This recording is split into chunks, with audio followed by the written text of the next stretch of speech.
বিয়ে করতে চান তাহলে খাদিজা রাদিয়াল্লাহু আনহা তার মতো কোনো মেয়েকে খুঁজে বের করুন, যার মধ্যে সৌন্দর্য থাক না থাক, যার বয়স কত হয় হোক, যার সম্পত্তি থাক বা না থাক, যার মধ্যে দিনের প্রতি অফুরন্ত মহব্বত আছে, এইরকম একটা মেয়েকে বিয়ে করুন।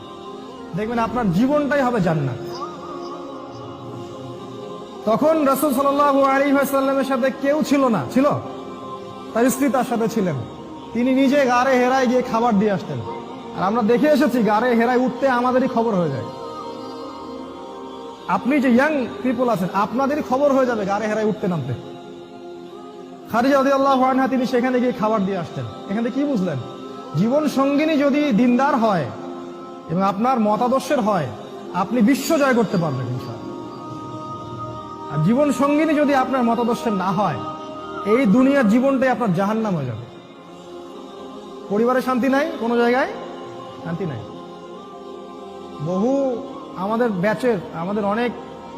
ব্যাচের অনেক স্কলার বললে ভুল হবে, আমরা তালেবে ইলম আছেন যারা দিনের কাজ করতে পারেন না, পারিবারিক ঝামেলার কারণে। জানেন, পরিবারের ছেলে কথা শোনে না, বউ কথা শোনে না, বউ লাইনে আসে না, এগুলো নিয়েই তার জীবনটা শেষ।